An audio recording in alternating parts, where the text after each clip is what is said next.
அருமையான காலை வேளைக்காக உம்மை நன்றியோடு ஸ்தோத்திரிக்கிறோம் ஆண்டவரே. இம்மட்டுமாய் எங்களுடைய நாங்கள் உம்முடைய பாதத்துல நாங்கள் ஆராதிக்கவும், எங்களுடைய விண்ணப்பங்களை உங்களுடைய பாதத்துல நாங்க வைக்கவும், நீங்க கொடுத்த கிருபைகளுக்காக நாங்கள் உமக்கு நன்றிகளை ஏறெடுக்கிறோம் ஆண்டவரே. எ இந்த நாள்ல இருந்து நாங்க எந்த காரியங்கள்ல எங்களுக்கு ஒரு விடுதலை வேண்டுமோ, அந்த காரியங்கள்ல நீர் எங்களை விடுவிக்க போகிற தயவுக்காக நாங்கள் உமக்கு நன்றி செலுத்துகிறோம். விடுதலையோடு நீர் எங்களுக்கு முன் வைத்திருக்கிற இந்த வாழ்க்கைய நீர் விரும்புகிறபடி நாங்கள் வாழ நீங்க எங்களுக்கு கிருபையையும் பலத்தையும் நீங்க தாருங்க ஆண்டவரே. ஒவ்வொரு நாளும் நீர் எங்களை போதித்து எங்களுக்கு அறிவுறுத்துகிற காரியங்களை நாங்க சீரியஸா எடுத்து அந்த போதனையின் வழியில நாங்கள் கிரமமாய் நடக்க நீர் எங்களுக்கு உதவி செய்யுங்க. இந்த நாள்ல கூட ஒவ்வொரு சகோதரிகளோடையும் நீங்க தனிப்பட்ட விதத்துல நீங்க ஆவியானவர் இடைப்படுங்க ஆண்டவரே. துதி கன மகிமை யாவையும் ஒருவருக்கே செலுத்துகிறோம். இயேசு கிறிஸ்துவின் மூலம் தயவாய் ஜெபம் கேளும் எங்கள் ஜீவனுள்ள நல்ல பிதாவே, ஆமென். 1860கள்ல ஜான் கிளஃப் அப்படின்னு சொல்ற ஒரு மிஷனரி, வெள்ளைக்கார மிஷனரி நியூயார்க் பட்டணத்துல இருந்து அவரும் அவருடைய மனைவியும் அவர் பாஸ்டரான ஒரு வருஷத்துலயே, அப்ப அவ்வளவு யங்கானவர் அவரும் அவருடைய மனைவியும் கிளம்பி நம்முடைய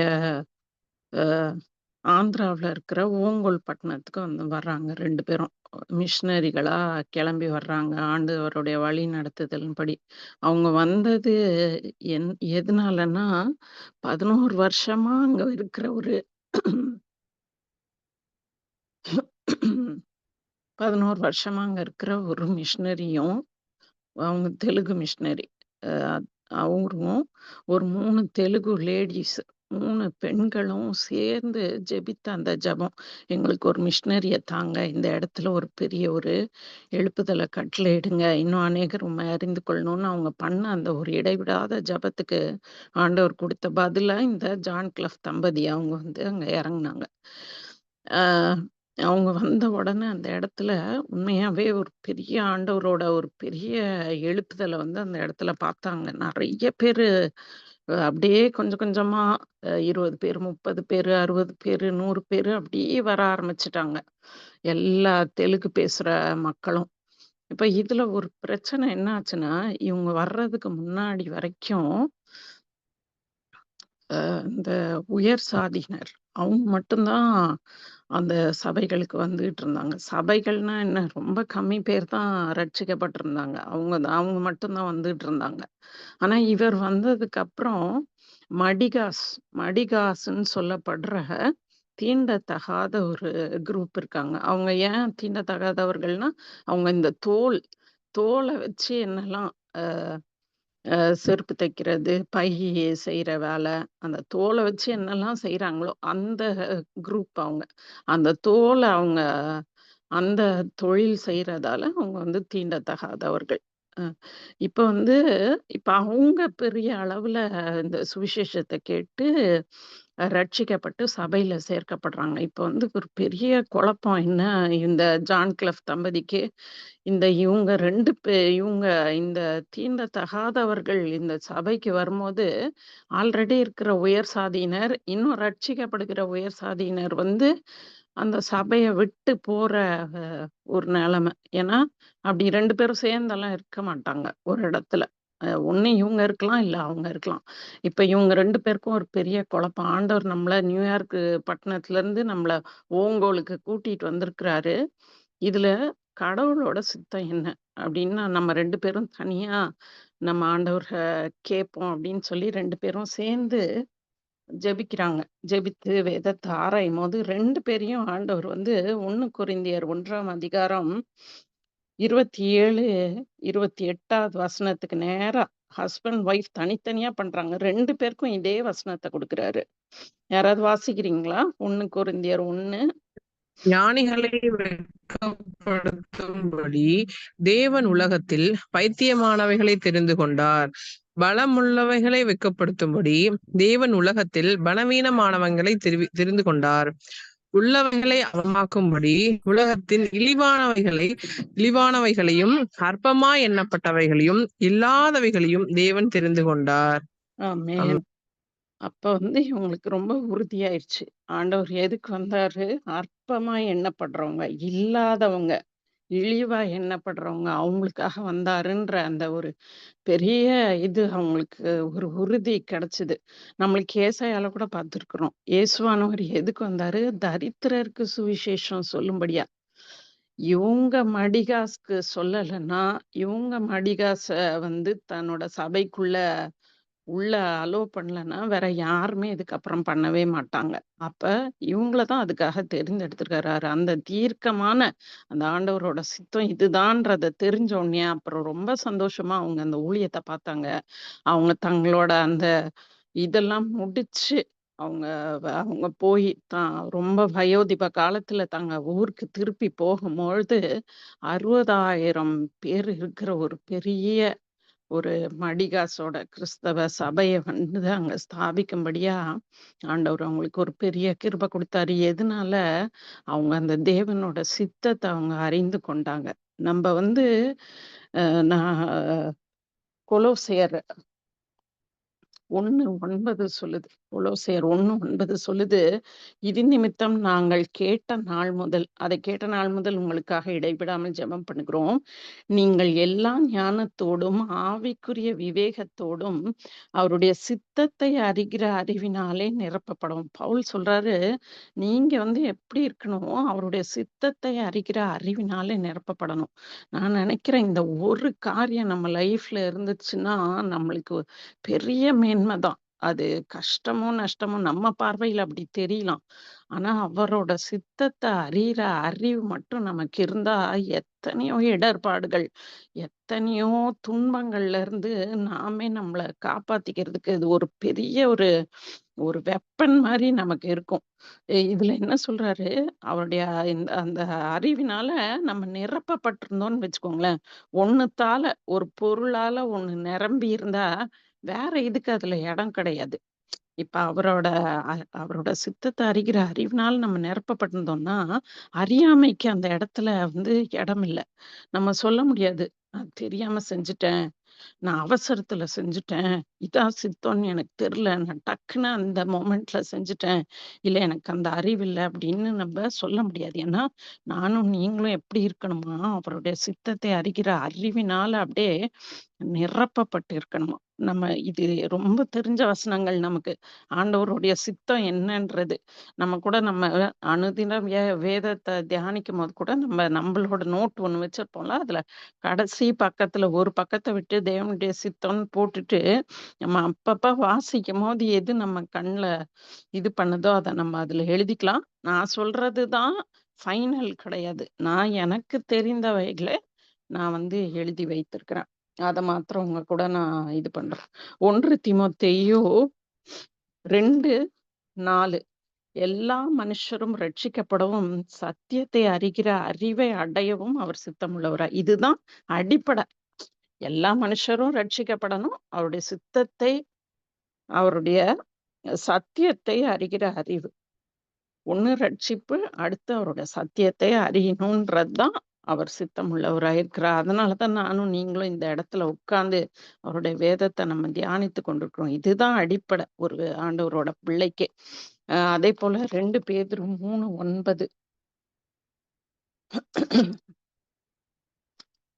2 பேதுரு 3:9 சொல்லுது, அ ஒருவரும் கெட்டுப் போகாமல் எல்லாரும் மனம் திரும்ப வேண்டும் என்று அவர் விரும்பி, அதனால தான் அவர் நம்ம மேல நீடிய பொறுமை உள்ளவரா இருக்கிறார். ஒருத்தர் கூட கெட்டுப் போறது அவருக்கு அவரோட சித்தம் கிடையாது. அதேபோல எபேசியர் 2:10 சொல்லுது, நற்கிரியைகளை செய்கிறதற்கு நாம் கிறிஸ்து இயேசுவுக்குள்ளாக சிருஷ்டிக்கப்பட்டிருக்கிறோம். அதுதான் அவரோட சித்தம். நம்ம எதுக்காக நம்மள இவ்ளோ தெரிஞ்சு கொண்டு, நம்மள இவ்ளோ மேன்மைப்படுத்தி வச்சிருக்கிறார்னா, நம்ம நற்கிரியைகளை செய்கிறவர்களா இருக்கணும். அ 1 பேதுரு 2:15 சொல்லுது, நம்ம எப்படிப்பட்டவர்களா இருக்கணும்? நன்மை செய்கிறதுனாலே புத்தியீன மனுஷருடைய அறியாமை அடக்குவது தேவனுடைய சித்தமாயிருக்கிறது. நன்மை செய்யணும். நன்மை செய்து புத்தியின மனுஷருடைய அறியாமை அடக்குவது தேவனுடைய சித்தமா இருக்குது. சொல்றது ரொம்ப ஈஸியா இருக்குது. ஆனா, அந்தந்த ஒவ்வொரு நாள்ல நமக்கு வருகிற நம்ம எதிர்கொள்ற அந்த காரியங்கள பார்க்கும்போது, இது கொஞ்சம் கடினமா தான் இருக்கு. ஆனா, ஆண்டவர் நம்மளுக்கு அந்த கிருபைய கொடுக்கும்போது, நம்மளால இத நிச்சயம் செய்ய முடியும். நன்மை நம்ம புத்தியீன மனுஷர் நமக்கு கெட்டது செய்யணும்னு நெனச்சாலும், நம்ம அவங்களுக்கு நன்மை செய்யும்போது, அதுதான் நம்ம ஆண்டவரோட சித்தத்த நிறைவேற்றுகிறதா இருக்கும். நமக்கு எல்லாருக்கும் தெரிந்த வசனம் மீகா 6:8 எது நன்மை? நன்மை செய்யணும்னு ஆண்டவர் சொல்றாரு. அப்ப எது நன்மை என்பது நமக்கு தெரியும். மீகா மனுஷனே, நன்மை என்னதென்று அவர் உனக்கு அறிவித்திருக்கிறார். நியாயம் செய்து இரக்கத்தை சிநேகித்து உன் தேவனுக்கு முன்பாக மனத்தன்மையாய் நடப்பதே அல்லாமல் வேறே என்னத்தை கர்த்தர் உன்னிடத்தில் கேட்கிறார். ஆமா. அவர் நன்மை இன்னதுன்னு நமக்கு சொல்லிட்டார். நியாயம் செய், இரக்கத்தை சிநேகி, உன்னோட தேவனுக்கு முன்பாக மனத்தாழ்மையா நட. இதுதான் நன்மை. நன்மை என்னன்னு நம்ம குழப்ப தேவையில்ல. நம்மளுக்கு இது கிளியரா சொல்லிட்டாரு. இத தவிர நான் வேற என்ன உன்கிட்ட கேட்கிறேன்? நீ நியாயம் தான் செய். எதை செய்தாலும் அதுல ஒரு நியாயம் இருக்கணும்.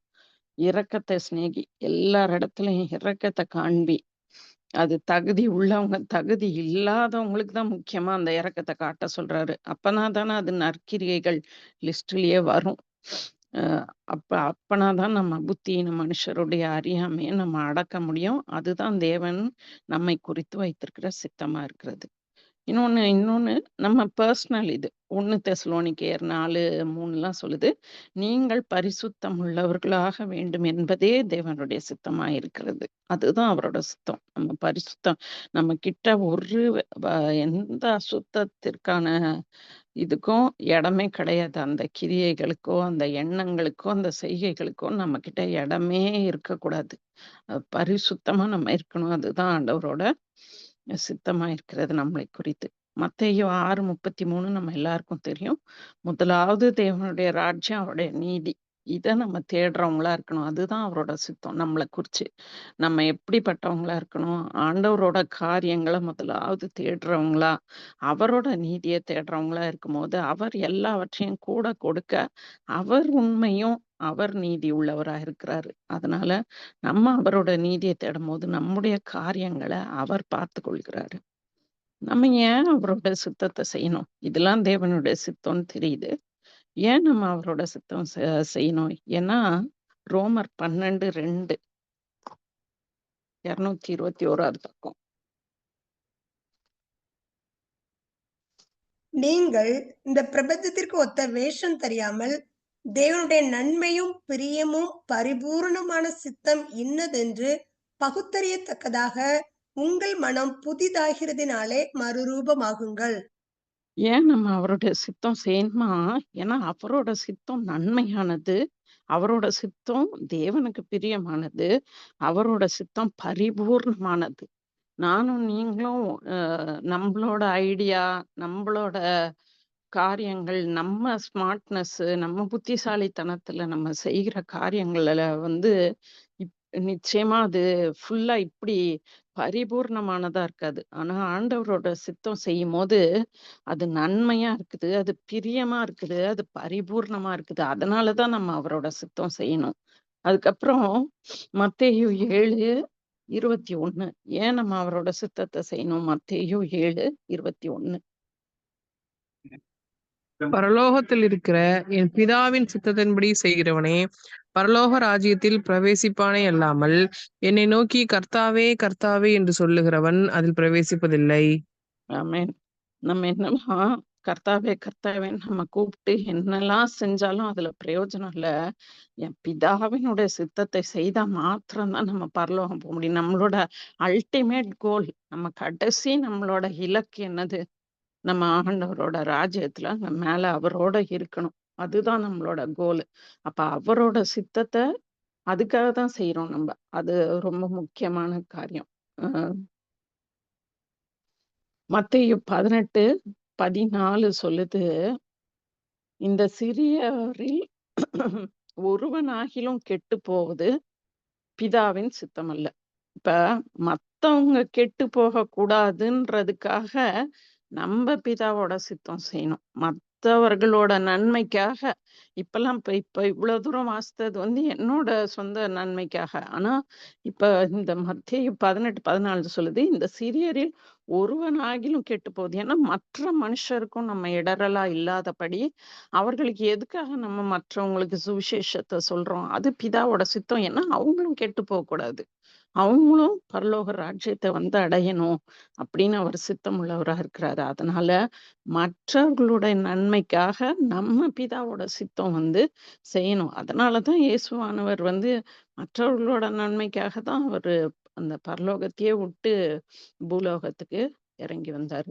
ஆகவே அஹ் பிதா ஆண்டவரோட சித்தம், தேவனுடைய சித்தத்தை செய்யறது வந்து அஹ் நம்ம மேல் விழுந்த கடமை. அது வந்து நம்ம ஏதோ போனா போகுது, ஆண்டவருக்கு ஒரு உதவி செய்யறோம்னு நம்ம நினைச்சுக்க கூடாது. Doing God's will is an obligation, not a favour. அவருக்கு நம்ம ஏதோ பாவம் அவருக்கு ஒரு தயவு நம்ம செய்யறோம் அப்படின்னு நம்ம நினைச்சுக்க கூடாது.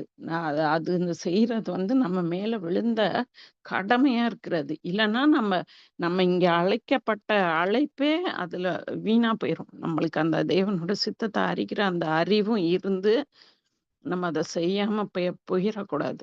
அப்ப வந்து அதை செய்ய வேண்டியது வந்து ரொம்ப முக்கியமான காரியமா இருக்குது. அவரோட சித்தத்தை எப்படி தெரிஞ்சுக்கிறது? தேவனுடைய சித்தத்தை அறிகிற அறிவு நமக்கு வேணும்னு எப்படி தெரிஞ்சுக்கிறது?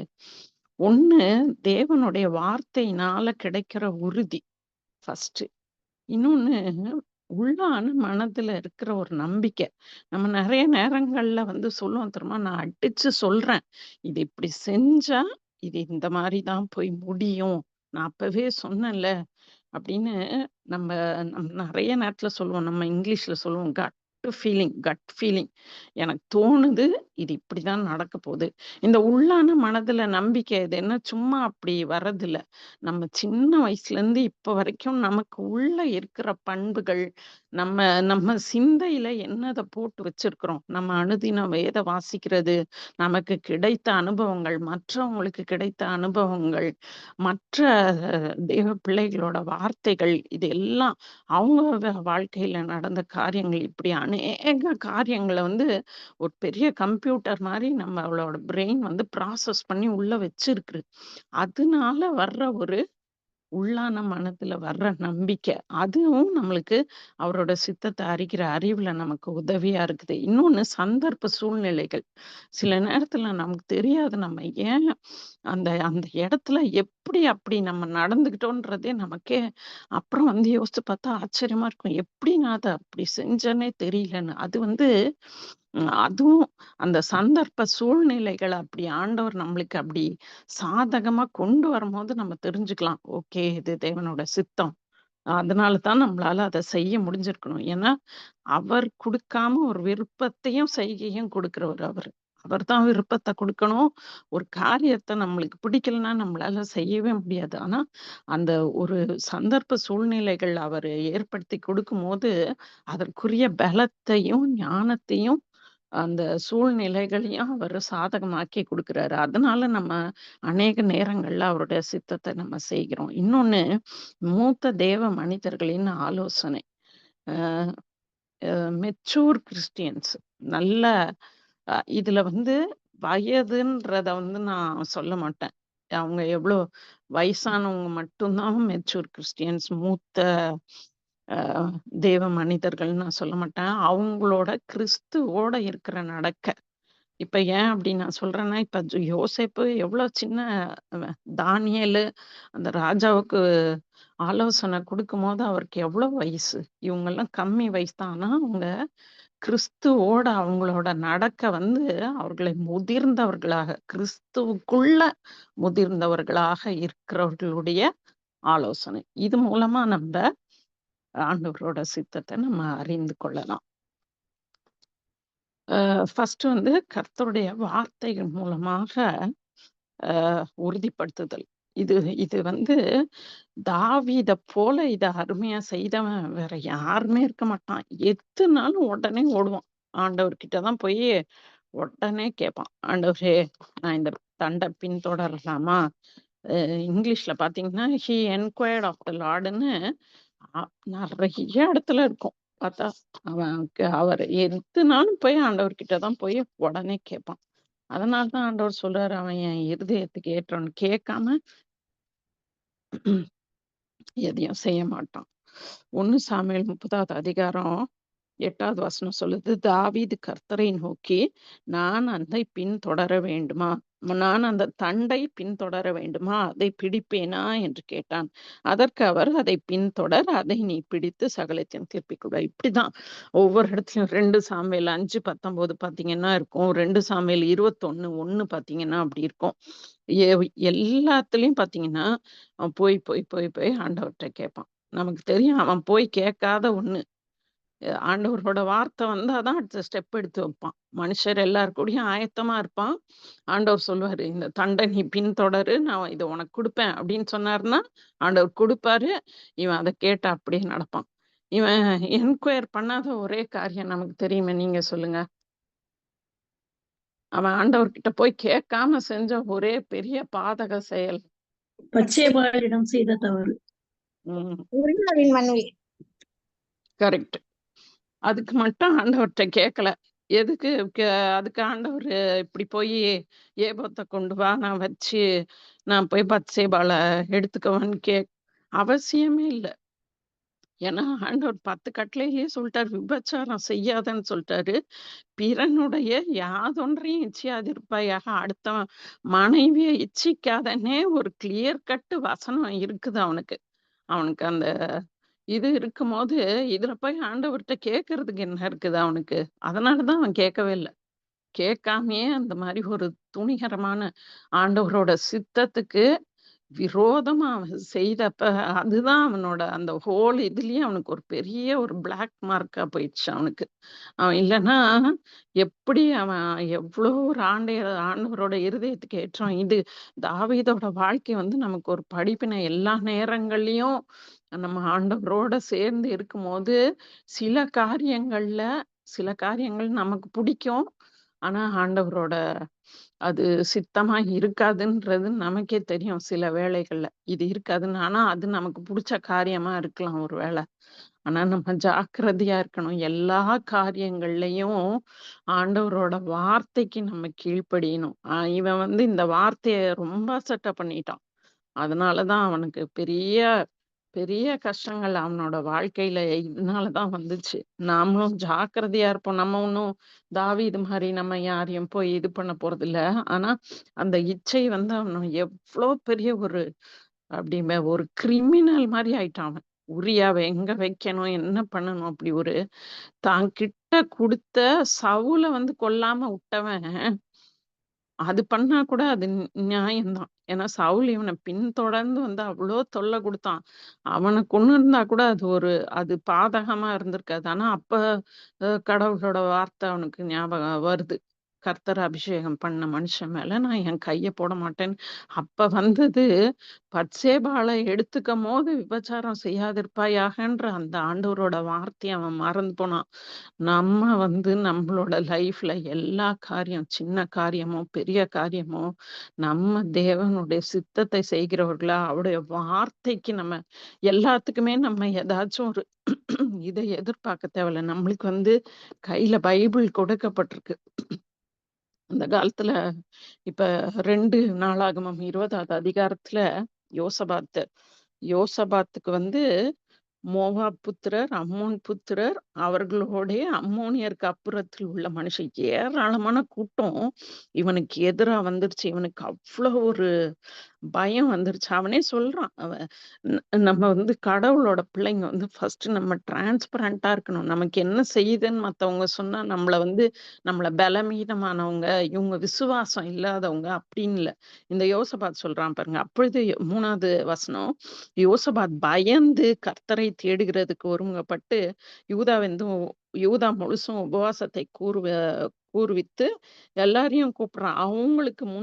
அவங்க கிட்டயே சொல்றான். 12வது வசனம், எங்கள் தேவனே, நீங்க அவங்கள நியாயம் தீர்க்க மாட்டீங்களா? எங்களுக்கு விரோதமா வந்த இந்த ஏராளமான கூட்டத்துக்கு முன்பாக நிக்கிறதுக்கு எங்களுக்கு பெலன் இல்ல. ஒத்துக்கிறான். எங்களுக்கு பெலன் இல்லப்பா. எனக்கு பயமா இருக்குது.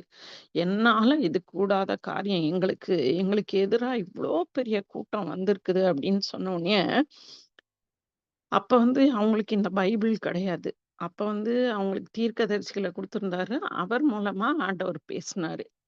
இப்ப தாவீதுக்கு தாவீது, மோசே கூடலாம் ஆண்டவர் அப்படியே அவரே பேசினாரு. ஆபிரகாமுக்கு அவரே பேசினாரு. எல்லார்கிட்டயும் அவரே பேசணுன்றதுல ஒவ்வொரு காலகட்டத்துல ஒவ்வொரு மாரி இருந்தது. இப்ப இவர்கிட்ட 14வது வசனம் சொல்லுது பாருங்க. அ பெனாயாவுக்கு பிறந்த சகரியாவின் புத்திரன் யகாசியேல் என்னும் ஆசாப்பின் புத்திரரில் ஒருவனான லேவியின் மேல் கர்த்தருடைய ஆவி இறங்கினதுனால் அவன் சொன்னது.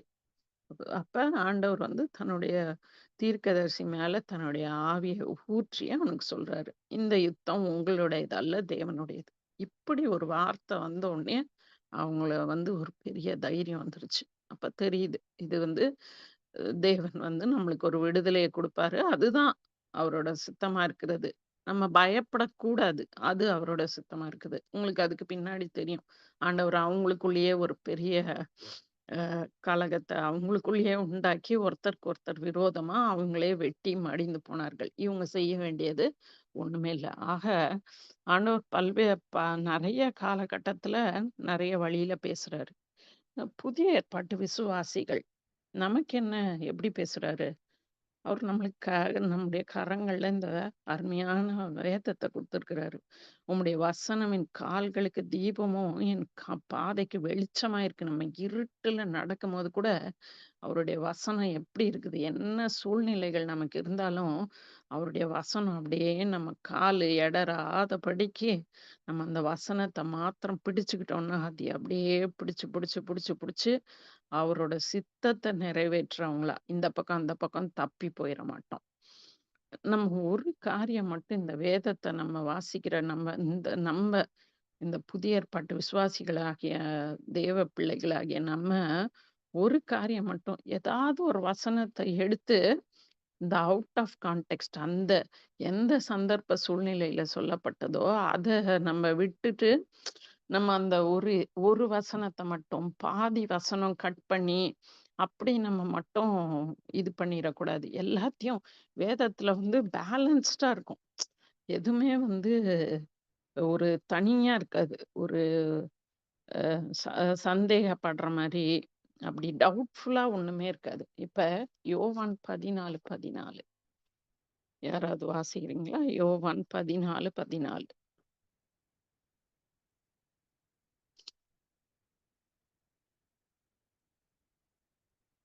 யோவான் 14:14 சொல்லுது. என் நாமத்தினாலே நீங்கள் எதை கேட்டாலும் அதை நான் செய்வேன்.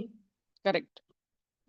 அவருடைய நாமத்தினால எதை கேட்டாலும் அவர் நமக்கு செய்கிறவரா இருக்கிறார். ஆனா அதே நேரத்துல நமக்கு என்னவும் தெரிஞ்சிருக்கணும்.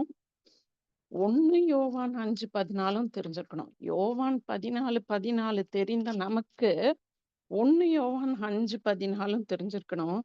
நாம் எதையாகிலும் அவருடைய சித்தத்தின்படி கேட்டால் அவர் நமக்கு செவி கொடுக்கிறார் என்பதே அவரை பற்றி நாம் கொண்டிருக்கிற தைரியம். நான் எதை கேட்டாலும் அதை செய்வார். ஆமா, ஏன்னா அவருடைய நாமத்தினால நம்ம எதை கேட்டாலும் அதை செய்வாரு. ஆனா அதுக்கு எப்படி இருக்கணும்? அவருடைய சித்தத்தின்படி நம்ம கேட்கணும். நம்ம பேலன்ஸ்டா இருக்கணும். நான் எதை கேட்டாலும் எனக்கு பிடிக்கிற காரியங்கள் அவருடைய சித்தமானதா அப்படின்றதுல ஞானமா நடக்கணும் நம்ம. ஏன்னா அவரோட சித்தம் தான் நன்மையானது, பிரியமானது, பரிபூர்ணமானது. நம்மளோட நம்மளுடைய ஆசையெல்லாம் நம்மளுக்கு ஷார்ட் டேர்ம் கோல்ஸ் தான் தெரியும். நமக்கு நாளைக்கு அதை பத்தி தான் அப்படிதான் யோசிப்போம். ஆனா அவரு நம்மளோட ஆதியோட அந்தமா நம்மளோட காரியங்கள் எல்லாவற்றையும் அவர் அறிந்தவரா இருக்கிறார். நம்முடைய நியாயமான தேவைகள் நிச்சயமா ஆண்டவர் தருவார். நம்முடைய நியாயமான தேவைகள், நியாயமான கோரிக்கைகளை நிச்சயமா ஆண்டவர் செய்வாரு. அதே போல எபிரேயர் 13:5 எபிரேயர் 13 5வது வசனம். அது சொல்லுது, நம்ம இந்த இந்த வசனம் எல்லாருக்குமே தெரியும். நான் உன்னை விட்டு விலகுவதும் இல்லை, உன்னை கைவிடுவதும் இல்லை. யோசுவாக்கு ஆண்டவர் சொல்றாரு, மோசே வந்து இறந்து போயிட்டாரு. நீ பயப்படாத, நான் மோசையோட இருந்தது போல உன் கூடவும் இருப்பேன். நான் உன்னை விட்டு விலகுவதும் இல்லை, கைவிடுவதும் இல்லை. புதிய ஏற்பாட்டு விசுவாசிகள் நானும் நீங்களும் தெரிந்து கொள்ள வேண்டியது, எபிரேயர் 13:5, நீங்கள் பண ஆசை இல்லாதவர்களாய் நடந்து உங்களுக்கு இருக்கிறவைகள் போதும் என்று எண்ணுங்கள். நான் உங்களை விட்டு விலகுவதும் இல்லை, உன்னை கைவிடுவதும் இல்லை என்று அவர் சொல்லி இருக்கிறாரே. அப்ப ஒரு வசனத்தை நம்ம எடுக்கும் பொழுது அதோட முன்னும் பின்னும் எல்லாவற்றையும் வாசித்து ஒரு பேலன்ஸ்டா நம்ம நம்ம அந்த காரியத்தை நம்ம கற்றுக்கொள்ளணும். அஹ் இப்ப இப்ப நமக்கு இன்னும் நம்ம பழைய ஏற்பாட்டு காலத்துல அப்பப்பதான் தீர்க்கதரிசிகளுக்கு ஆவியானவர் இறங்கி அவங்க தீர்க்க தரிசனம் சொல்லுவாங்க. ஆனா நம்ம எவ்வளோ பேர் பெற்றவர்கள்னா, ஆவியானவர் நமக்குள்ளேயே கொடுக்கப்பட்டிருக்கிறாரு. நமக்குள்ளேயே வாசம் பண்ணுகிற அந்த அவ்வளோ பெரிய ஸ்லாக்கியத்தை பெற்றுக்கிறோம். யோவான் 14:16 16 சொல்லுது, நான் பிதாவை வேண்டிக் கொள்வேன், அப்பொழுது என்றென்றைக்கும் உங்களுடனே கூட இருக்கும்படிக்கு சத்திய ஆவியாகிய வேறொரு தேற்றரவாளனை அவர் உங்களுக்கு தந்தருள்வார். உலகம் அவங்கள அறியாது. ஆனா ஆவியானவர் நமக்குள்ள இருக்கும்படியா இயேசு கிறிஸ்து நமக்காக வேண்டிக் கொண்டதுனால ஆவியானவர் நமக்குள்ள இருக்கிறாரு. 26வது வசனம் சொல்லுது பாருங்க, என் நாமத்தினாலே பிதா அனுப்ப போகிற பரிசுத்த ஆவியாகிய தேற்றரவாளனே எல்லாவற்றையும் உங்களுக்கு போதித்து நான் உங்களுக்கு சொன்ன எல்லாவற்றையும் உங்களுக்கு நினைப்பூட்டுவார். நம்ம என்னைக்கே ரட்சிக்கப்பட்டு அவரோட இதுக்குள்ள வர்றோமோ அன்னைக்கே நம்ம ஆவியானவரால நம்ம முத்தரிக்கப்படுகிறோம். அந்த முத்திரை போடப்படுகிறோம். அப்ப அவர் நமக்குள்ள வாசம் பண்ணும்போது அவர் நமக்கு சொல்றாராம், இதுதான் ஆண்டவரோட சித்தம், இதை இதை செய்யாத, இது தப்பு. அந்த உள்ள இருந்து பேசுற அந்த இது நம்மளோட வசனங்களை நமக்கு நினைப்பூட்டுறது எல்லாமே ஆவியானவர் தான். யோவான் 16:13 சொல்லுது, சத்திய ஆவியாகிய அவர் வரும்போது சகல சத்தியத்திற்குள்ளும் உங்களை நடத்துவார். 1 2 இல்ல, எல்லா சத்தியமும். எப்ப என்ன காரியம் நம்மளுக்கு வேணும், எந்த குழப்பமா இருந்தாலும் ஆவியானவர் நமக்குள்ள இருந்து நமக்கு உதவி செய்கிறவரா இருக்கிறார். நம்ம நிறைய பேர் நான் ஒவ்வொருத்தருக்கும் இதை குறிச்சு ஒவ்வொரு இது இருக்கு. நான் அந்த மாதிரி கான்ட்ரவர்சிக்குள்ள நான் போக விரும்பல. ஆனா நம்ம ரட்சிக்கப்பட்டு ஞானஸ்நானம் எடுக்கும் போதே ஆவியானவர் நமக்குள்ள வர்றாரு. நம்ம அதோட அடையாளத்தை தான் நம்ம வரங்களை இது பண்றோம். நம்ம பாஷைகளின் வரங்கள் அதை ரொம்ப இதா நினைக்கிறோம். ஆனா ஆக்சுவலா ஆவியானவர் நமக்குள்ள வர்றாரு. அப்போஸ்தலர் 2:38 சொல்லுது பாருங்க, பேதுரு அவர்களை நோக்கி, நீங்கள் மனம் திரும்பி ஒவ்வொருவரும் பாவ மன்னிப்புக்கென்று இயேசு கிறிஸ்துவின் நாமத்தினாலே ஞான ஸ்நானம் பெற்றுக்கொள்ளுங்கள், அப்பொழுது பரிசுத்த ஆவியின் வரத்தை பெறுவீர்கள். நம்ம ஞான ஸ்நானம் பெற்று நம்ம பரிசுத்த ஆவியானவருடைய வரத்தை பெற்றுக்கொள்ளணும். அப்ப சத்திய ஆவியாகிய அவர் நம்மளை எப்பொழுதும் சகல சத்தியத்திற்குள்ளும் நம்மளை வழி நடத்தி செல்வார். நம்ம நினைக்கிறோம் எப்பொழுதுமே காரியங்களை செய்யறது தான் தேவ சித்தம். சில நேரங்கள்ல காரியங்களை செய்யாம இருக்கிறதும் தேவனுடைய சித்தம். இப்ப நம்ம தாவீதை பார்த்தோம். ஆண்டவர் சவுல அவன் கையில அந்த கெபியில கொடுக்குறாரு. ஆனா தாவீது அவன் மேல கை போடல சொல்றான். ஆவியானவர் அவனுக்குள்ள சொல்றாரு, தேவன் அபிஷேகம் பண்ணின மனுஷன் மேல கை போடாது. அது எப்படியா அந்த ரத்த பழி அவன் மேல வந்துடும். அதனால அவன் அந்த அந்த அந்த அறிவு, அந்த தேவனுடைய சித்தத்தை அறிகிற அறிவு இருந்ததுனால அவனுக்கு ஒரு மேன்மையான வெற்றியை கொடுத்தாரு. அடுத்தவனோட ரத்த பழி இவன் மேல வராதபடிக்கே ஆண்டவர் ஒரு மேன்மையான வெற்றியை அவனுக்கு கொடுத்தாரு. அப்போஸ்தலர் 16வது அதிகாரம் நமக்கு தெரிந்த யாராவது வாசிக்கிறீங்களா? அப்போஸ்தலர் 16 6-7 வசனங்கள்.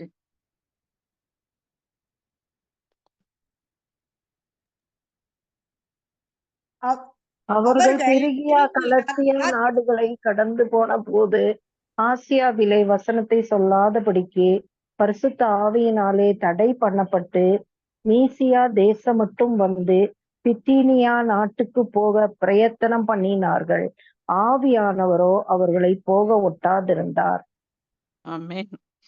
அப்ப இதுல நம்ம தெரியும் பவுல் வந்து எல்லாம் அப்படியே ஒவ்வொரு நாடா சுவிசேஷம் சொல்லிக்கிட்டே போறாரு ஒவ்வொரு இடமா. ஆனா ஆவியானவர் வந்து சில காரியங்களை வந்து தடை பண்றாரு. என்ன சொல்றாரு? மீசியா தேசம் மட்டும் வந்து பித்தினியா நாட்டுக்கு போக பிரயத்தனம் பண்ணினார்கள். ஆவியானவரோ அவர்களை போக விட்டு இருந்தார். அப்ப ஆவியானவர் அது ஆண்டவருக்கு வந்து பித்தினியா நாட்டுக்காரங்க மேல அவருக்கு அஹ், என்ன அவங்க அவங்க ரட்சிக்கப்பட வேண்டாமா? அவங்க சுவிசேஷத்தை கேட்க வேண்டாமா? அவங்களுக்கு இயேசு கிறிஸ்து தான் ரட்சகர்னு அவங்களுக்கு தெரிய வேண்டாமா? ஆனா பவுல் வந்து வேண்டாம்னு சொல்லிட்டாரு. அப்ப நானு பார்த்தேன். அது எப்படி ஆண்டவர் வந்து உலகத்துக்கெல்லாம் ஆண்டவர். எல்லாருக்காகவும் தான் அவர் வந்து ரத்தம் சிந்தினார். ஒரு மனுஷனும் கெட்டு போவது அவருக்கு சித்தமில்ல. அப்ப பித்தினியா நாட்ட இது யார் தான் இது பண்ணாங்கன்ட்டு அப்படி தேடி பார்க்கும்பொழுது 1 பேதுரு 1வது அதிகாரத்துல முதல் வசனம் சொல்லுது, இயேசு கிறிஸ்துவின் அப்போஸ்தலனாகிய பேதுரு பொந்து, கலாத்தியா, கப்பத்தோக்கியா, ஆசியா, பித்தினியா தேசங்களிலே சிதற இருக்கிறவர்களுக்கு இந்த இந்த அந்த நிருபத்தை எழுதுறாரு பேதுரு. அப்ப என்ன? அவர் இந்த இடங்கள்ல எல்லாம் போய் ஊழியம் செய்திருக்கிறாரு. அப்ப ஆண்டவர் பித்தினியா தேசத்தை குறித்து கரிசனை உள்ளவர் தான். ஆனா அது பவுலுக்கு நியமிக்கப்பட்டது இல்ல. அது பேதுருக்கு நியமிக்கப்பட்ட இடம். சில சமயங்கள்ல நினைக்கிறோம் நம்மளுக்கு வந்து சில காரியங்கள் வந்து அப்படியே பக்கத்துல இருக்கோம். ஆனா கைக்கூடி வராத மாதிரி இருக்கும். அது நமக்காக நியமிக்கப்பட்டது இல்ல. அது வேறொருவருக்காக நியமிக்கப்பட்டது. ஏன் அப்படி ஆண்டவரு செய்றாரு? அஹ் அவருக்கு தெரியும் யார கொண்டு எதை செய்யணும்னு. இன்னொன்னு எனக்கு வந்து ரொம்ப ரொம்ப இதா இருந்தது வந்து அஹ் ஜாக் புனன ஐயா அவங்களோட ஒரு மெசேஜ் நான் கேட்கும்போது அஹ் அப்போஸ்தலர் 3:2-8 இதுவும் நமக்கு ரொம்ப தெரிஞ்ச இன்சிடென்ட். நம்ம அடிக்கடி வாசிக்கிற இன்சிடென்ட். அப்போஸ்தலர் 3:2-8 இதுல உங்களுக்கு தெரியும் பேதுருவும் யோவானும் தேவாலயத்துக்கு போறாங்க. வழியில அந்த அலங்கார வாசல்ல ஒரு தாயின் வயிற்றுல பிறந்தது முதல் சப்பானியா இருந்த மனுஷன் அங்க உட்கார வைக்கப்பட்டிருந்தான். அப்ப அவனை வந்து இவங்க வெள்ளியும் பொன்னும் என்கிட்ட இல்ல. என்னிடத்துல உள்ளதை தருகிறேன். நசரேயனாகிய இயேசு கிறிஸ்துவின் நாமத்தினாலே நீ எழுந்து நட என்று சொல்லியிருக்கான். இந்த 2வது வசனம் சொல்லுது பாருங்க. தன் தாயின் வயிற்றிலிருந்து சப்பானியாய் பிறந்த ஒரு மனுஷனை சுமந்து கொண்டு வந்தார்கள். தேவாலயத்திலே பிரவேசிக்கிறவர்களிடத்தில் பிச்சை கேட்கும்படி நாள்தோறும் நாள்தோறும் அவனை அலங்கார வாசல் எனப்பட்ட தேவாலய வாசல் அண்டையிலே வைப்பார்கள். இந்த நாள்தோறும் இந்த அலங்கார வாசல் அண்டையில வைக்கப்பட்டவனை இயேசு கடந்து போயிருப்பாரா மாட்டாரா? பேதுரும் யோவானும் கடந்து போனாங்கன்னா இது அவரோட சிலுவை மரணத்துக்கு அப்புறம். ஆனா இதுக்கு முன்னாடியே ஆண்டவர் ஊழியம் செய்த அந்த 3½ வருஷத்துல எத்தனை தடவை தேவாலயத்துக்கு போயிருப்பாரு? எத்தனை தடவை அலங்கார வாசல கடந்திருப்பாரு? எத்தனை தடவை அந்த மனுஷன் அங்கேயே உட்கார்ந்திருக்கத பார்த்திருப்பாரு? எவ்ளோ நன்மை செய்கிறவராக சுற்றி திரிந்தாரு. எத்தனை பேரை சுகப்படுத்தினாரு. அவரால இந்த ஒரு மனுஷனை சுகப்படுத்தியிருக்க முடியாதா? ஆனா இவர் போக எத்தனைக்கும் போது ஆவியானவர் பிதா சொல்வாரு, இது உனக்கு இல்லப்பா, செய்யாத. இப்ப நீ இந்த இந்த மனுஷனை அப்படியே விடு. நீ இவனை வந்து நீ சுஸ்தப்படுத்த வேண்டாம் அப்படின்னு. ஏன் ஆண்டவர் இவ்வளவு விட்டு வச்சாருன்னா, அப் இதுக்கு அப்புறம் இந்த இத வீட்ல போய் வாசித்து நீங்க அப்புறம் ஃப்ரீயா இருக்கும்போது வாசித்து பாருங்க. அப்போஸ்தலர் 3:4ல இந்த ஒரு மனுஷனோட இந்த சுகப்படுத்தினதுக்கு அப்புறம் பேதுருவும் யோவானும் பேதுரு அப்படி பேசுறாரு. அவ்வளோ அவ்வளோ தைரியம் கொண்டு பேசி இதோட முடிவு இந்த ஒரு மனுஷனை சுகப்படுத்தினதோட முடிவு 4வது அதிகாரம் 13வது வசனம் சொல்லுது பாருங்க. பேதுருவும் யோவானும் பேசுகிற தைரியத்தை அவர்கள் கண்டு அவர்கள் அவர்கள் கண்டு ஆ, படிங்க sister. படிப்பறியாதவர்கள் என்றும் பேதைமை உள்ளவர்கள் என்றும் அறிந்தபடியினால் ஆச்சரியப்பட்டு அவர்கள் இயேசுவுடனே கூட இருந்தவர்கள் என்றும் அறிந்து கொண்டார்கள்.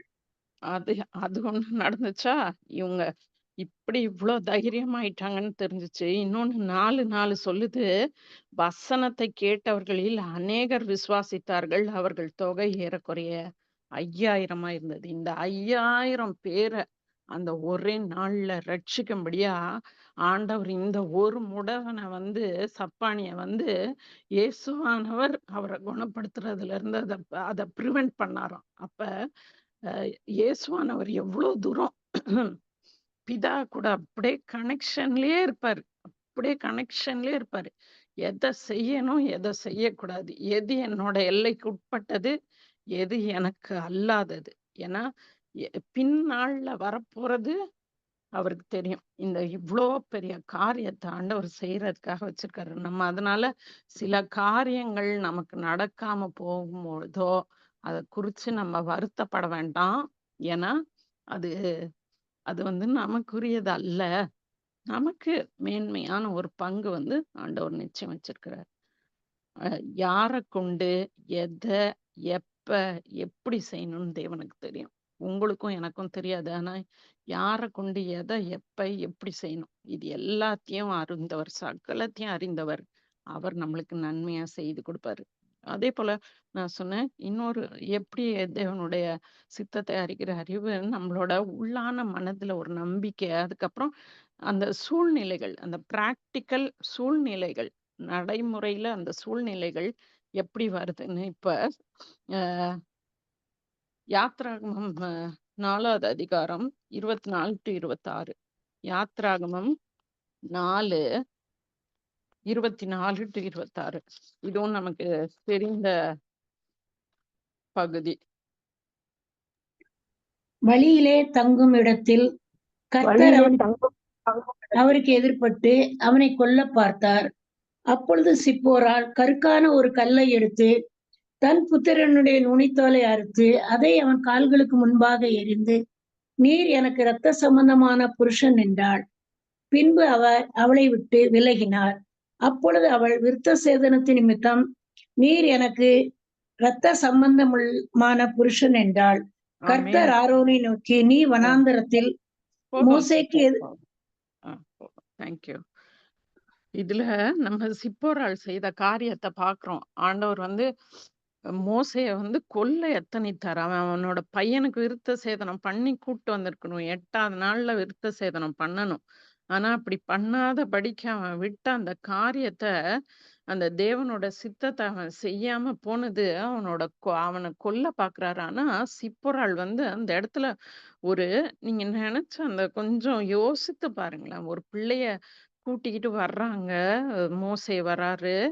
அப்படி ஆண்டவர் கொல்ல பார்க்கும்போது அங்க அப்ப உட்கார்ந்து நம்ம ஜெபித்து உபவாசிக்கிறதுக்கு நேரம் கிடையாது. அந்த சூழ்நிலைகள் அப்படி இருக்குது. அப்ப அந்த உள் மனசுல ஒரு நம்பிக்கை சொல்லுது, ஆண்டவர் வந்து இந்த விருத்த சேதனம் பண்ணாததுனாலதான் கொல்ல எத்தனிக்கிறாருன்றத அந்த ஒரு அந்த ஒரு செகண்ட்ல அவ கண்டுபிடிச்சு, உடனே ஒரு கருக்கான கல்லை எடுத்து அந்த நுனித்தோலை இது பண்ணி எ- அது வந்து ஆக்சுவலா ஒரு சர்ஜரி. அவ பண்ணது வந்து ஒரு ஆப்ரேஷன். அந்த ஆப்ரேஷன உடனே பண்ணியிருக்கா. இதுக்கு யார் அவளுக்கு அந்த அந்த சித்தத்தை அறிகிற அந்த அறிவை குடுத்து, அந்த நேரத்துல அத செயல்படுத்தி இருக்க முடியும்னு நினைக்கிறீங்க? யாராச்சும் நம்மளே நம்மளோட பிள்ளைக்கு அந்த மாரி நம்மளால அப்படி நுனித்தோலை ஒரு இது எடுத்து வெட்டி நம்மளால பண்ண முடியுமா? ஆனா அந்த அந்த நம்ம அத வந்து உலக பிரகாரமா அது சமயோசித புத்தி, அது வந்து புத்திசாலித்தனம் அதெல்லாம் மீறி இது வந்து தேவனுடைய சித்தத்தை அறிகிற அறிவு, அவரோட உள்ளான மனசுல அந்த நம்பிக்கை. முன்னாடி சொல்லியிருப்பாரு மோசே. அவங்க கூட போய் சேர்ந்தப்பயே இப்படி அவங்களோட கல்ச்சரை பத்தி எல்லாம் சொல்லியிருப்பாரு. இதுதான் இந்த மாதிரி 8வது நாள் விருத்த சேதனம் பண்ணணும்னுட்டு. ஆனா அது அவ மனசுல வச்சிருந்து கரெக்டா அந்த அந்த சூழ்நிலை வரும்போது அதை சரியானபடிக்கு அதை அவ செய்து முடிக்கிறா. அதே போலதான் யாகேல பத்தி நம்ம படிப்போம்ல, நியாயாதிபதிகள் 4:17-22. உங்களுக்கு தெரியும், சிசரா வந்து அவளோட கூடார வாசலுக்கு வரும்போது எதிரி வாசலுக்கு வந்துட்டான். இப்ப என்ன செய்யணும்? அந்த அந்த அந்த புத்திய, அந்த சத்துவத்த ஒரு ஒரு படுத்திருக்கிறவனோட நெத்தியில ஒரு ஆணிய வச்சு அடிக்கணும்னா, அது எப்படி? அவன் எப்படிதான் எவ்ளோ டயர்டா இருந்தாலும், அது எவ்ளோ பெரிய ஒரு காரியம்னு நெனச்சு பாருங்க. அந்த சித்தத்த அறிகிற அறிவு, நம்ம தேவ பிள்ளைகளோட பட்சத்துல இருக்கணும். எதிரிய நம்ம கையில ஆண்டவர் ஒப்பு குடுத்திருக்கிறாரு. இந்த தருணத்த நான் யூஸ் பண்ணணும். அப்படின்னு அந்த அந்த அந்த மொமெண்ட்ட அவ எடுத்துக்கிறா பாருங்க. அவளுக்கு தெரியாது. ம். நியாயாதிபதிகள் 4, 5, 6 யாராவது வாசிக்கிறீங்களா? நியாயாதிபதிகள் 4, 5, 6. அவ அவள் எப்பிராயீம் மலைதேசமான ராமாவுக்கும் பெத்தேலுக்கும் நடுவில் இருக்கிற தெபோராலின் பேரீச்ச மரத்தின் கீழே குடியிருந்தாள். அங்கே இஸ்ரவேல் புத்திரர் அவளிடத்தில் நியாய விசாரணைக்கு போவார்கள். அவள் நப்தலியில் உள்ள கேதேசில் இருக்கிற அபினோகாமின் குமாரன் பாராக்கை வரவழைத்து, நீ நப்தலி புத்திரரிலும் செபுலோன் புத்திரரிலும் 10,000 பேரை கூட்டிக் கொண்டு தாபோர் மலைக்கு போக கடவா என்றும். ஆமென். அவ இங்க தெபோராள பத்தி பார்க்கிறோம். அ 9வது வசனம் சொல்லுது, நான் உன்னோடே கூட நிச்சயமா வருவேன். ஆனாலும் நீ போகிற பிரயாணத்தில் உண்டாகிற மேன்மை உனக்கு கிடைக்காது. கர்த்தர் சிஸ்ராவை ஒரு ஸ்திரீயின் கையில ஒப்பு கொடுப்பார்.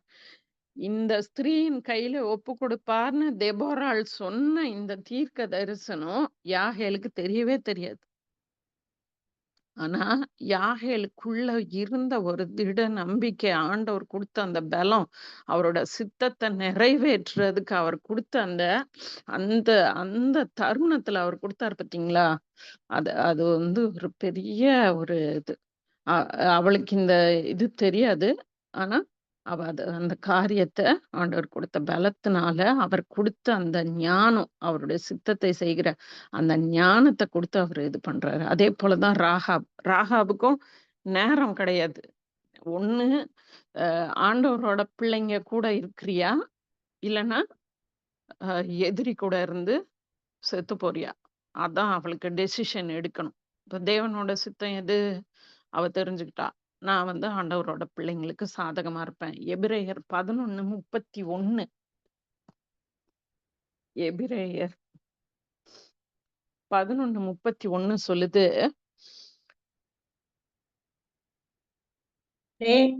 ராகாப் என்னும் வேசி வேவுகாரரை சமாதானத்தோடே ஏற்றுக்கொண்டு கீழ்ப்படியாதவர்களோட கூட சேதமாகாதிருந்தாள். ஆமென். அவ எப்படி ஏற்றுக்கொண்டாளாம்? அவள் ஏற்றுக்கொண்டாள்ன்னு வெறுமனே போட்டிருக்கலாம்ல. நம்மளுக்காக தான் போட்டிருக்கு. சமாதானத்தோடே ஏற்றுக்கொண்டாள். நம்ம தேவனுடைய சித்தத்தை அறிகிற அறிவினால நிரப்பப்பட்டிருப்போம்னா, அவரோட சித்தம் செய்யும்போது நமக்குள்ள ஒரு பெரிய சமாதானம் இருக்கும். உங்களுக்கு சமாதானம் இல்ல, அதுல ஒரு டவுட் வருது. இது சரியா? தப்பான்னு டவுட் வந்தாலே அதுல ஏதோ தப்புன்னு தான் அர்த்தம். ஏன்னா எப்படி இந்த டவுட் வருது? ஒண்ணு ஆவியானவர் நமக்கு உள்ள இருந்து நம்மள ப்ராம்ப்ட் பண்றாரு. நம்மள்ட்ட சொல்றாரு. இன்னொன்னு நம்ம இத்தன வருஷ காலமா நம்ம வேதத்த வாசிக்கவும், தியானிக்கவும், அந்த காரியங்கள நம்ம மனதுல வைத்திருக்கும்போது, அந்த டைம்க்கு கரெக்ட்டா அது நம்மளுக்கு மேல நம்மளுக்கு அது அது அது நம்மளோட சிந்தைக்கு வர ஆவியானவர் உதவி செய்வார். அப்ப இவ சொல்றா, இவ இங்க போட்டிருப்பாங்க. அவ எப்படி ஏற்றுக்கொண்டாளா? சமாதானத்தோட ஏற்றுக்கொண்டாள். தேவனுடைய சித்தம் செய்யும்போது, நமக்கு உள்ளான மனசுல ஒரு பெரிய சமாதானம். அது ஒரு இண்டிகேஷன். நம்ம சரியான பாதையில தான் போறோம். அப்படின்றதுக்கு ஒரு பெரிய இண்டிகேஷன் நமக்கு சமாதானம். நம்ம பவுல் மெலித்தா தீவுக்கு போனாரு. அவ்ளோ அலசடிப்பட்டு கப்பல் சேதத்துல உயிர் பிழைச்சா போதும்ன்னு போய் பாவம் விறக அள்ளி போடுறாரு. அங்க ஒரு பாம்பு அவர் கையில கடிக்குது. ஐயோ! அம்மான்னு அப்படியே கதறி அ இது பண்ணல பார்த்தீங்களா? அப்படியே ஜஸ்ட் உதர்றாரு. ஒருவேளை கொஞ்சம் வலிச்சிருக்கலாம். உதர்றாரு. ஆனா, எந்த நிலையிலயும் பார்த்தீங்கன்னா, பவுல் சமாதானத்த இழந்தே போல. ஏன்னா, அவருக்கு தெரியும், அவரோட சித்தத்தின்படி தான் அந்த மெலித்தா தீவுக்கு வந்திருக்கிறாரா, அந்த மெலித்தா தீவுல உள்ள மக்கள் எப்படி ரட்சிக்கப்படுவாங்க? இந்த பாம்பு கடிச்சும் இந்த மனுஷன் சாகல. அப்ப இவனோட தேவன் பெரியவர்ன்னு தெரிந்து கொள்ளும்படியாக. நானும் நீங்களும் நெறைய சமயங்கள்ல ஒரு சங்கடங்கள்ல அகப்படுறோம். ஆனா, அந்த நேரத்துல நம்ம சமாதானத்த மட்டும் இழந்து போயிறக்கூடாது. அவரோட சித்தம் செய்றோன்ற அந்த ஒரு திட நம்பிக்கை எனக்கும் உங்களுக்கும் இருந்துச்சுன்னா, ஆண்டவர் அந்த சமாதானத்த நம்ம உள்ளத்துல வைப்பாரு. அந்த நமக்கு ஏற்பட்ட அந்த அந்த ஒரு கஷ்டத்த கூட ஆண்டவர் அத ஒரு பெரிய ஆசீர்வாதமான காரியமா எப்படி பவுலுக்கு மெலித்தா தீவ குடுத்தாரோ, அதப்போல நம்ம அவருடைய சித்தம் செய்கிறவர்களா இருந்தா, அத நமக்கு நிச்சயமா குடுப்பாரு. கடைசியா ரொம்ப நேரம் எடுத்துட்டேன்னு நெனைக்கிறேன். கடைசியா ந நம்மளுக்கு என்ன தேவைன்னா, மூத்த தேவ மக்களோட ஆலோசனை. அதான் மூத்தன்றது நான் அந்த வயச மாத்துறோம். வயசானவங்களுக்கு நிச்சயமா அந்த எக்ஸ்பீரியன்ஸ் இருக்கு. அதனால அவங்க சொல்ற அறிவுரைகள கேட்கணும். மூத்த தேவ மனிதர்கள்ன்னும்போது, அவங்க கிறிஸ்துவுக்குள்ள எவ்வளோ மூத்தவங்க. அவங்களோட வாழ்க்கைய எப்படி நடத்துறாங்க. அந்த மனிதர்களோட ஆலோசனைய நம்ம எடுப்பது தப்பில்ல. தேவ சித்தத்த அறிந்து கொள்ள. எஸ்தர் எப்படி மொர்தெகாயோட அவரோட ஆலோசனைய எடுத்துக்கிட்டா. எடுத்துக்கிட்டு அப்படியே செய்யல. அவளும் 3 நாளு உபவாசம் இருந்து ஜெபித்து பின்ன அவர் ஆலோசனை குடுத்தாரு. யாருமே யாருக்குமே கட்டளை குடுக்க முடியாது. நீங்க இப்படிதான் செய்யணும். இப்ப கவுன்சிலிங்ன்னு ஒரு கோர்ஸ் இருக்கு. அதுல சஜஷன் தான் குடுக்கலாமே தவிர ஆர்டர் போட முடியாது. உங்க வாழ்க்கை வாழ்க்கை நம்ப தான் தீர்மானம் எடுக்கணும். அந்த கடைசி தீர்மானம் நம்ம கையில விடப்படுது. அப்ப நம்ம எவ்வளவுதான் ஆலோசனைகள் யார்கிட்டலாம் கேட்டாலும், நான் அதுக்கு அந்த விஷயமா ஜெபித்து நேரம் இருக்குமானா, அந்த காரியத்துல நான் உபவாசம் இருந்து, அந்த முடிவ எடுக்க வேண்டியது என் மேல் விழுந்த கடமையா இருக்குது. பவுல் தீமோத்தேயுக்கு அப்படி பவுல் மாதிரி ஒரு மூத்த நல்ல ஊழியக்காரனோட ஆலோசனை கிடைக்குது. பவுல் எப்பேர்ப்பட்ட மனுஷன்னா, எவ்ளோ தைரியமா சொல்றாரு பாருங்க. 1 கொரிந்தியர் 11:1. அவர் சொல்றார், "நான் கிறிஸ்துவ பின்பற்றுகிறது போல நீங்கள் என்னை பின்பற்றுகிறவர்களா இருங்கள்." நம்ம போய் ஆலோசனை கேட்கிறவங்களால இப்படி தங்கள குறித்து சொல்ல முடியுமா?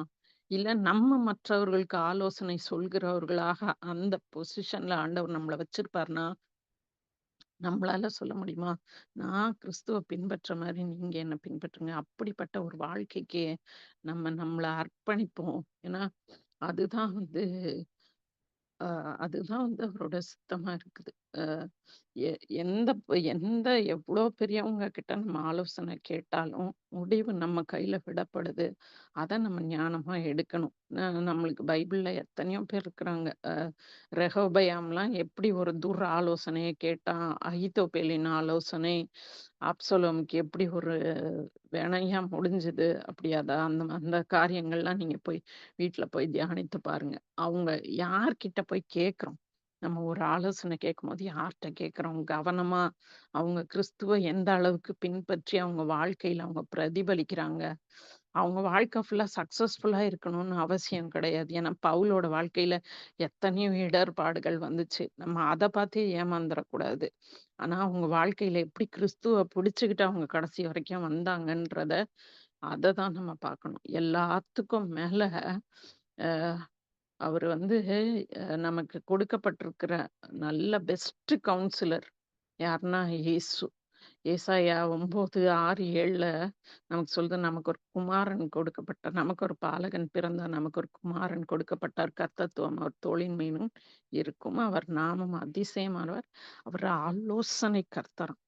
இயேசுவ போல ஒரு நல்ல ஆலோசனை கர்த்தர் வேற யாருக்குமே இருக்க முடியாது. மத்தவங்க கூட ஒரு பார்ஷியலா ஒரு ஒரு இதாக பாரபட்சமா நம்மளுக்கு ஆலோசனை குடுக்கறதுக்கு வாய்ப்பு இருக்கு. ஆனா இயேசுவானவர்கிட்ட நம்ம போய் அவரோட வார்த்தைகளை தியானித்து அவர்கிட்ட கேட்கும்போது, அவர் நல்ல ஆலோசனை கர்த்தராய் இருந்து, நம்ம தேவனுடைய சித்தத்தை எப்படி கிரமமா நிறைவேற்றணும், அந்த அறிவுனால நம்மள நிரப்புறது மாத்திரம் இல்ல, அத செய்யறதுக்குரிய பலத்தையும் நம்மளுக்கு குடுக்குறாரு.